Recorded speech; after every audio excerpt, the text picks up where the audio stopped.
you're one of those people that are, it's just very unapologetic in everything you do, and you dance crazy at parties, and you're always the life of the party, and you're just going for it. And and there's most people, uh we admire that, and we look at somebody, because this whole world now, we talk about being authentically yourself and unapologetic, and just be you. And there's this whole new wave of thinking that is very different than 20 years ago, 10 years ago, maybe even 5 years ago. You've seen kind of an emerge, people emerging to trying to become, the most authentic them that they can be. Do you see that? And do you feel that you're kind of trying to help people see that picture and be a part of that moment, that movement? 100%. I think that the movement that's happening is actually like our natural essence. Like we come into this world like empowered and bold in who we are. It's like the trauma and the conditioning and the fear. We're taught to be something else. So it's more of an undoing than a becoming. You know what I mean? And so I mean, if you think about it, why are people not like that? I mean, why do you feel that people are afraid to just be themselves? Yeah, I found that from working with so many people after so long, it literally comes down to two things. It's either like trauma or there's a fear stopping them.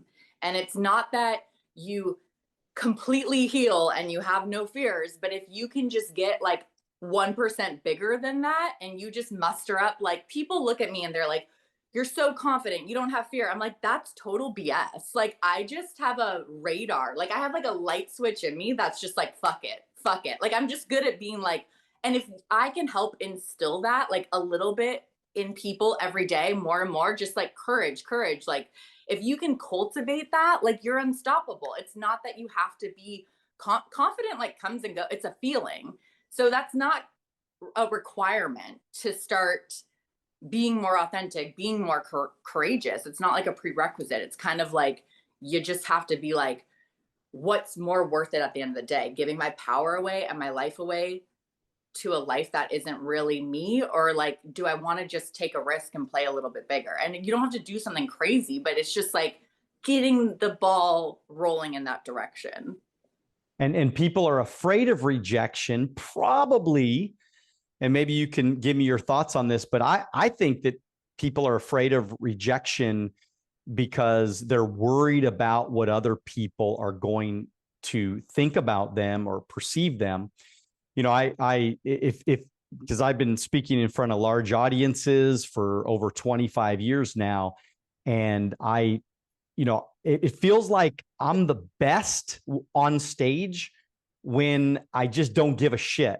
And I'm willing to say things that, even, you know, maybe self-deprecating stuff. I'll talk about myself. I'll talk about my true stories. I get into all the weeds, and I tell people about how when I was young, I did stupid shit and I stole the radio, and the radio changed my life. And some of the best stories and the best talks that I've ever had, they were always those, just random, authentic me letting people in on my real story. Because everybody has like an Instagram image, but I think people really want to know the real us. What do you think about that? I couldn't agree more. I think that's it's so opposite, right? Because like we think like connection and like the way to avoid rejection is to put on this like kind of hidden reality. But the core of it is the opposite. It's vulnerability. It's the things that are kind of the shadow parts that most people are afraid to share. But that at its essence is what is more relatable than I don't think it's actually very relatable to be perfect or to have it all together all the time. Like I think that's what creates connection, but there has to be an element of like if we have too much shame around something, it's hard to like share it or you know what I mean? So you obviously have had to done some kind of mindset work or something to even position yourself to share that to like one person, let alone a whole, like that's most people's greatest fears, right? But as we know, like that's how you get rewarded. That's how you create communities, connection. Like I'm sure that's been kind of the foundation of your empire, and everything you've built is leading with the imperfections, the things that people can connect with. But it takes, I think, a certain amount of like healing, or like a certain amount of work. Or you can tell me too, like, how did you get to that level where you can do that in front of so many people? Like, what was the thing for you? I think for me is I just wanted people to know the real me. And Oh, because I wanted people to know that I'm not perfect. I do yeah. look confident when I go on stage, when I'm talking with somebody. I think people look at me and they go, he's tough, he's cold, he's hard, he's a tough, because I am a tough leader. I'm a Yeah. confident, tough leader. Yeah. And people will see that.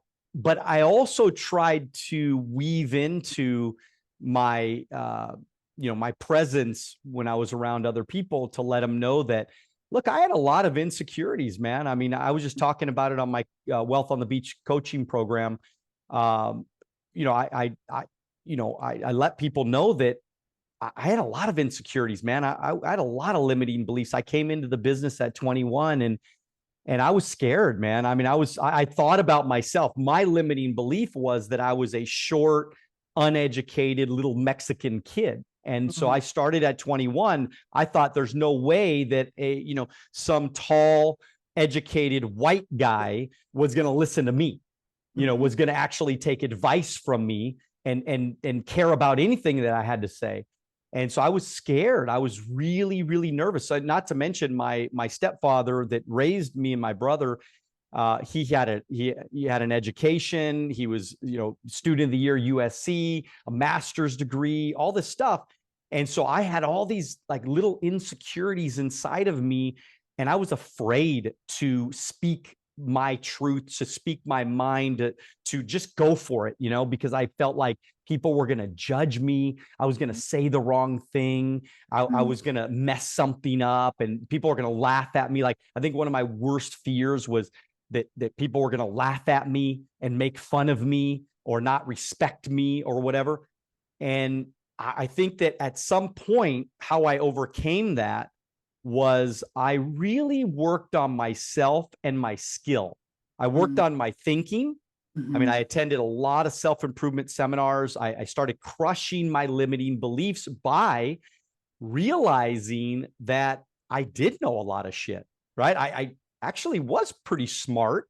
I'd Mhm. studied more than I was state licensed in all the areas that I had taken tests to be able to do what I was doing. And I had been training every single week with all these millionaire, examples. And I really knew my stuff. And then eventually I said, wait a minute, I got all of this proof that I actually do know what I'm talking about, that I am good at what I'm doing, that people should respect what I'm doing. And then I just said, I'm not going to apologize for who I am anymore. I'm just going to go be me. I'm going to get out in front of everybody. And that's why I think I'm inspired by you, Margot, is because I love to watch, I mean, especially you online. And I know, no, I know a lot of it is just, us being ourselves and trying to share our lives with other people online. And I know sometimes it's real, sometimes it's, with different people, sometimes it's real, sometimes it's not real. But I feel a sense of like connection to you and your authenticity in who you're trying to be, and really getting people to see that being themselves is the best way to be. If you like this video and you want to watch another one, click right here. If you want to watch the entire podcast, click right here.